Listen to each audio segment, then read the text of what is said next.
पपक के भैया रोज लगी हुई लाला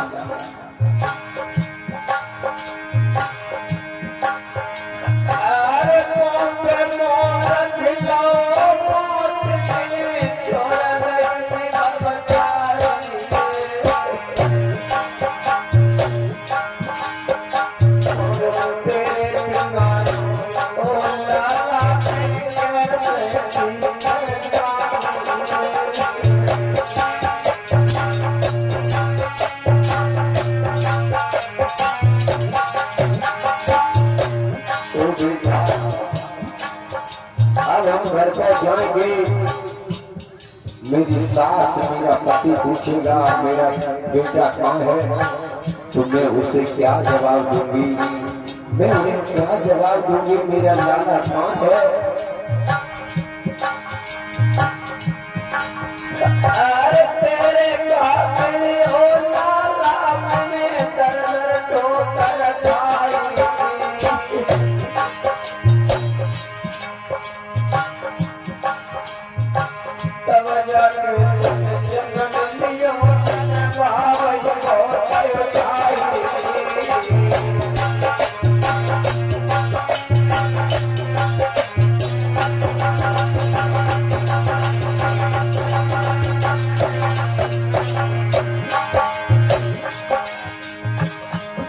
भी तो क्या करे, जिसका जवान बेटा खत्म हो जाए, उस माता पिता के दिल पर क्या बीतती है वो तो केवल वही समझ सकते हैं। जिसका एक लौता पुत्र है घर से गुस्सा होकर चला जाए, पूरी रात भर माँ और बाप खाना नहीं खाते हैं। जिस बहन का अकेला भाई हो, वो भाई वो बहन हमेशा अपने घर में सिसकियां ले के रोती रहती है।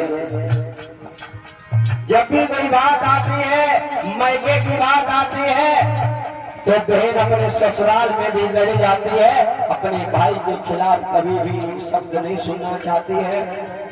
वो भी और वो भाई खत्म हो जाए, तो पुत्र खत्म हो जाए, तो माता पिता के बुढ़ापे का सारा खत्म हो जाता है।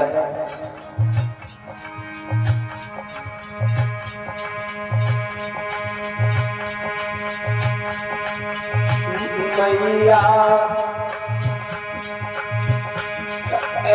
मैया रोवे आंसू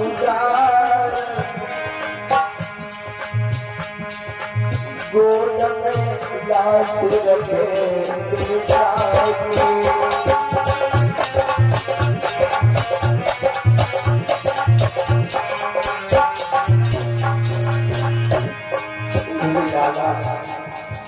क्या जवाब देंगे? भैया पूछे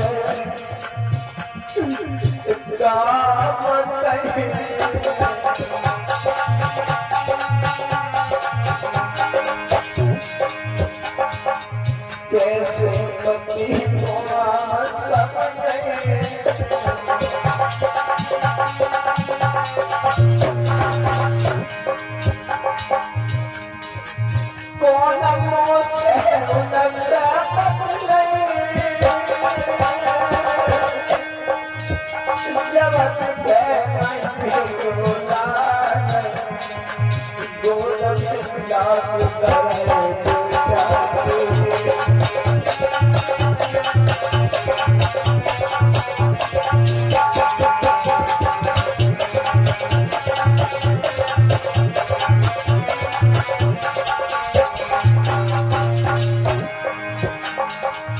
रो रही है माँ, बेटे की लाश को उठा लिया, कलेजे से लगा दिया, पपक की रोने लगी।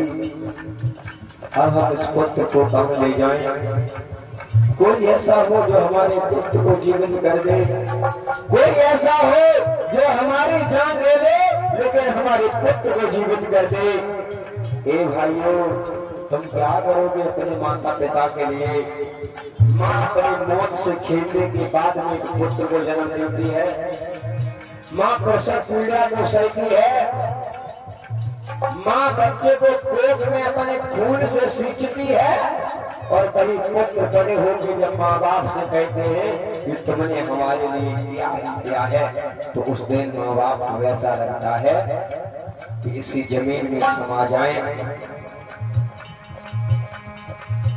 माँ बाप कभी भी अपने औलाद को बदला नहीं देते हैं। जिसको देखो वो सजा देता है, दोस्त बनकर के दगा देता है, वो तो माँ बाप का दिल है, वरना मुफ्त में कौन दुआ देता है। कोई फ्री में दुआ नहीं देता। अगर आज पुजारी को पैसे न दो वो भी दुआएं नहीं देता, भिखारी को पैसे न दो वो भी दुआएं नहीं देता। एक माँ बाप ऐसे होते हैं जिनकी औलाद उन्हें रात दिन गालियां देती है, फिर भी उनके मुख से अपनी औलाद के लिए बरदुआ नहीं करती।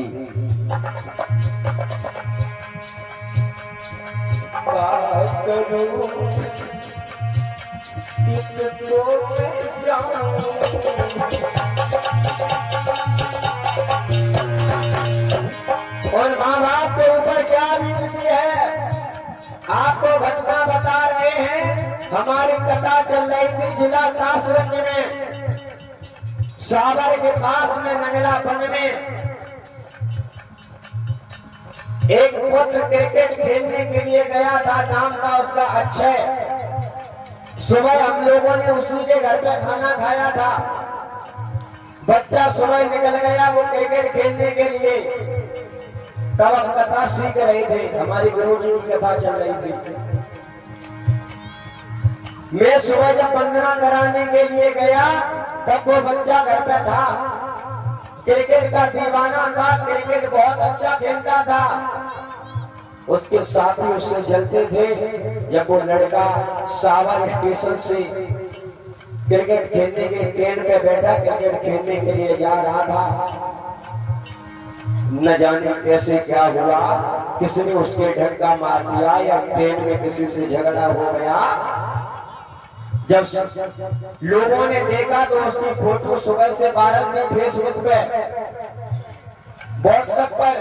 गांव के लोगों ने देखी लेकिन किसी ने ध्यान नहीं दिया, कथा चल रही थी गांव में। इसलिए जब शाम के 3 बज गए, गुरुजी कथा कह रहे थे, तब यह खुलासा हुआ कि अक्षय गिर गया, अक्षय खत्म हो गया गांव का। साथियों 3 बज रहा था, बहुत भीड़ थी, पंडाल में सुनसाई हो गई। जहाँ खुशी का माहौल था ऐसा ही वहां पर मातम सा छा गया। मैं एक दिन वहां पर पूरे दिन रहा। उसके बाद अगले दिन जब उसकी लहस आई थी चीतगढ़ से होते हुए, पोस्टमार्टम होके जब उसकी लहस आई थी, उसकी मिट्टी आई थी, माताओं बहनों भाइयों, गांव का ऐसा एक भी व्यक्ति नहीं था जो व्यक्ति उस गांव का रोता न हो। हमारे भी उस दिन आंसू आ गए। मैंने कहा बाजी गांव का एक भी ऐसा व्यक्ति नहीं था जो उस गांव का पूरे से लेके जहां तक रो रहा था। कोई इधर बिलक रहा था, कोई उधर बिलक रहा था, एक भी ऐसा व्यक्ति नहीं था जो उस गांव का रो नहीं रहा हो। मैं वहीं पर था, देखते देखते मेरी छाती फटने लगी। भगवान ने क्या हुआ। सबसे छोटा था, बाप बेचारा बूढ़ा था, एक तरफ बैठ कर रो रहा था, गिड़गिड़ा रहा था। उसके संग के साथी थे, वो सभी लोग एक तरफ बैठ कर रो रहे थे, सब एक दूसरे में गुंठी डाल के थपक के रो रहे थे। गांव का बच्चा इतना अच्छा था, जहाँ जो जवान लड़का खत्म हो जाता है उस गांव में मातम सा छा जाता है। माता बहन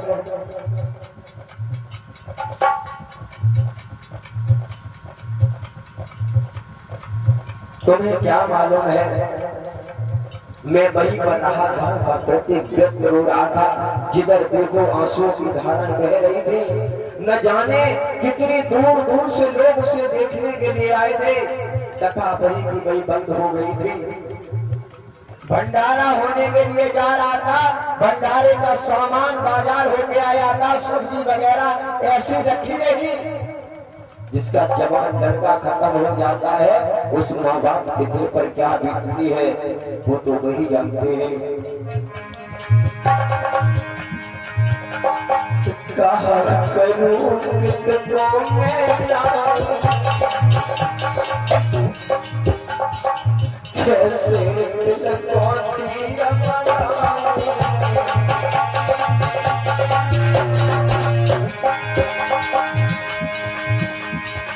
अपने मुतसक्किने मेरे को बेटा की लाश करेंगे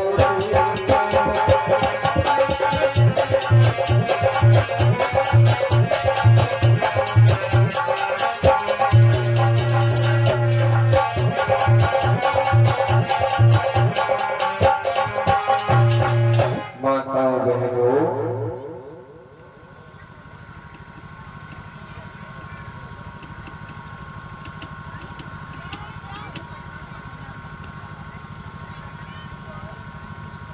आज मैया कृष्णा ने भी अपने पुत्र की लेस को उठा लिया। सोचने लगी अगर कोई हमारे इस पुत्र को जीवित कर दे तो मैं अपना जीवन कुर्बान कर सकती हूँ। कोई मेरी जान ले ले लेकिन मेरे पुत्र की जान को बचा दे।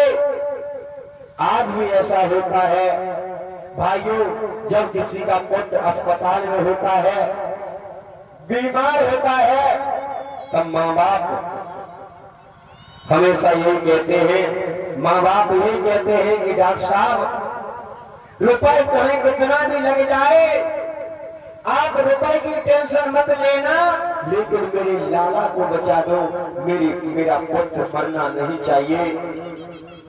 माँ जब बच्चे को जन्म देती है, डॉक्टर कहता है माँ और पुत्र में से किसी एक को बचाया जा सकता है, तब माँ कहती है डॉक्टर साहब मेरी जान चली जाए तो कोई दिक्कत नहीं, लेकिन हमारा पुत्र बच जाए। हम लोग क्या माँ बाप के कर्ज को अदा कर सकते हैं। मैया कृष्णा अपने पुत्र की लेस को गोद में रखे है, क्या करे कहां को जाए। मैया रोती हुई जा रही है। एक व्यक्ति मिला, उसने ये कहा मैया कृष्णा तेरा पुत्र जीवित हो सकता है, लेकिन तेरा पुत्र तो जीवित हो सकता है, जेठ वन में भगवान बुद्ध ठहरे हुए हैं, तू भगवान बुद्ध के पास में चली जा, शायद वो तेरे पुत्र को जीवित कर दे। मैया कृष्णा अपने पुत्र को जीवित कराने के लिए कहीं भी जा सकती थी। कोई ये कह दे इस अस्पताल में अच्छा इलाज नहीं है, आप इसे दिल्ली ले जाओ, तो माँ बाप पुत्र के प्राण बचाने के लिए माँ बाप कर्जा लेते हैं, 1 रुपए न हो, लेकिन माँ बाप उसे दिल्ली लेके जाते हैं। कोई ये कहता है भैया 2 लाख रुपए का वीजा बनेगा, अगर तुम अपने पुत्र को अमेरिका लेके चले जाओ तो तुम्हारा पुत्र जरूर बच जाएगा। उसके पास 2 लाख रुपए नहीं होते हैं, खेत बेच देता है, लेकिन अपने पुत्र के खातिर अमेरिका तक चला जाता है। मैया कृष्णा भी अपने पुत्र को बचाने के लिए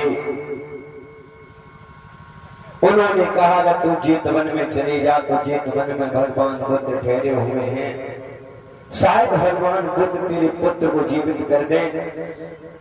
मैया ने अपने पुत्र को गोद में लिया और गोद में लेने के बाद मैया आज भगवान बुद्ध के पास में चल देती है, रोती हुई जा रही है, बिलखती हुई जा रही है।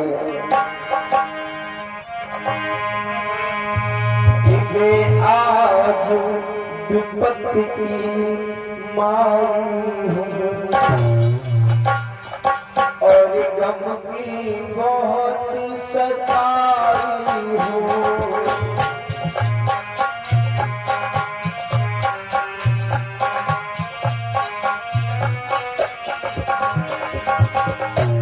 मैया कृष्णा रोते रोते चल दे।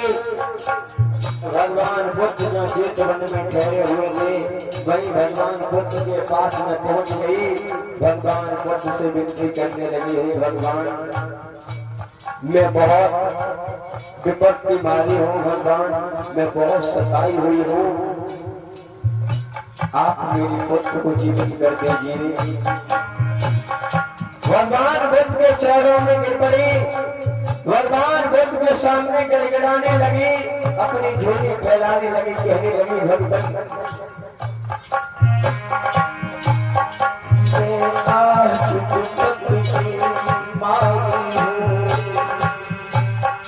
और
भगवान मैंने सुना है कि केवल आप मेरे पुत्र को जीवित कर सकते हो भगवान, मेरी झोली खाली हो जाएगी भगवान, केवल मैं आपके सहारे से हो। आज भी हमारी माता पिता भाई बहन पुत्र बीमार होता है तो डॉक्टर के सामने मां गड़गड़ा के झोली फैला देती है, कहती है भगवान मेरे पुत्र को बचा दो। मैया कैसा भी भगवान बुद्ध के सामने गड़गड़ा रही है।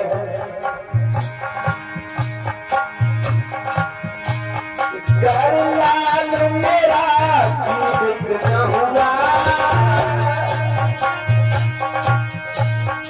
तो फिर मैं मर जाऊंगी, मेरी सास बेटा मांगेगी तो मेरा बचाओगे।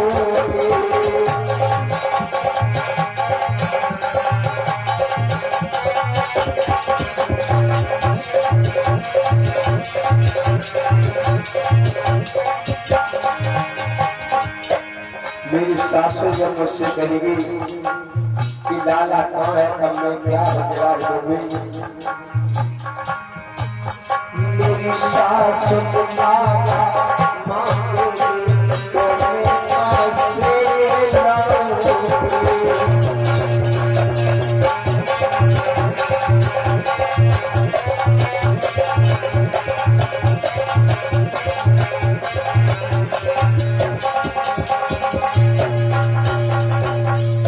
आज मैया कैसा ने भगवान से कहा भगवान आप मेरे पुत्र को जीवित कर दो।